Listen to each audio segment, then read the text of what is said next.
السلام علیکم ورحمۃ اللہ وبرکاتہ۔ سوال یہ ہے کہ قربانی کے جانور کی تصویر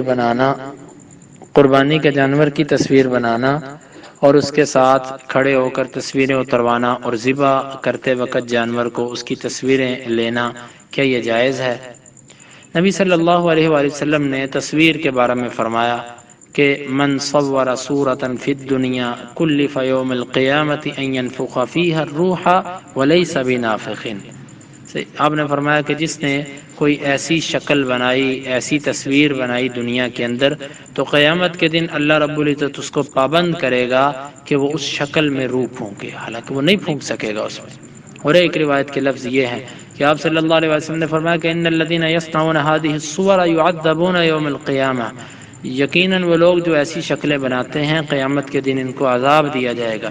یقال لهم احیوا ما خلقتم، اور ان سے کہا جائے گا کہ تم زندہ کرو اس کو جس کو تم نے بنایا ہے، جو تم نے تخلیق کیا ہے اس کو اب زندہ کرو۔ اور ایک روایت کے اندر آتا ہے، بخاری کی روایت، نبی صلی اللہ علیہ وسلم نے فرمایا کہ اشد الناس عذابا یوم القیامت المصورون، لوگوں میں سے سب سے زیادہ سخت عذاب قیامت کے دن ان لوگوں کو ہوگا جو تصویر بنانے والے ہیں۔ تو تصویر، کسی بھی ذی روح کی تصویر بنانا، جس کے اندر روح ہوتی ہے، جو جاندار ہے، وہ انسان ہو جانور ہو، اس کی تصویر بنانا یہ بالکل حرام ہے۔ تصویر کسی بھی طریقے سے بنائی جائے، تصویر قلم کے ساتھ بنائی جائے، تصویر کیمرے کے ساتھ بنائی جائے، تصویر موبائل کے ساتھ بنائی جائے، ویڈیو بنائی جائے، یہ سب کی سب تصویر کی صورتیں ہیں۔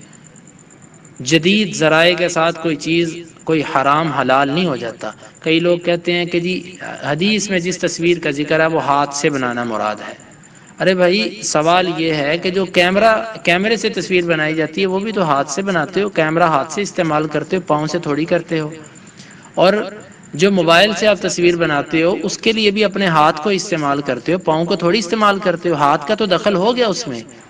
تو اب ہاتھ قلم کے ذریعے تصویر بنائے یا موبائل کے ذریعے بنائے، ہاتھ کا تو دخل آ گیا اس میں۔ تو پھر یہ کہنا کہ یہ صرف وہ تصویر مراد ہے جو کیمرے کی ویڈیو نہیں ہوتی، دوسری تصویر مراد ہے، یہ بھی دھوکہ ہے۔ اصل میں کیمرے کی جو تصویر ہوتی ہے یہ بھی چھوٹی چھوٹی تصویریں وہ ہر لمحہ لیتا ہے، یہ بھی اصل میں تصویر ہوتی ہے، لیکن اس کا آپس میں اتنی تیزی سے وہ تصویریں کھینچتا ہے کہ وہ تسلسل ایک ویڈیو کی صورت میں قائم ہو جاتا ہے۔ اس لیے ایسا عمل قربانی کو یہ ایک اللہ کے قرب کا ذریعہ ہے، تو آپ اللہ کے قرب کے اندر اللہ کی ناراضگی کو مت تلاش کرو۔ بھائیو، اپنی قربانیوں کو بچاؤ، اس کی حفاظت کرو، اللہ رب العزت کو ان قربانیوں کے ذریعے راضی کرو، نہ کہ اللہ کو ناراض کرو۔ تصویریں بنانا، ان کے ذبح کی تصویریں لینا، ان کے ساتھ کھڑے ہو کر تصویریں لینا، یہ اس میں ریاکاری کا بھی شائبہ ہے، اور اللہ اور اس کے رسول کی صراحتاً یہ مخالفت ہے۔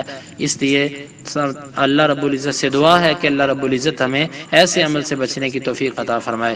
جزاکم اللہ خیر۔ السلام علیکم ورحمۃ اللہ وبرکاتہ۔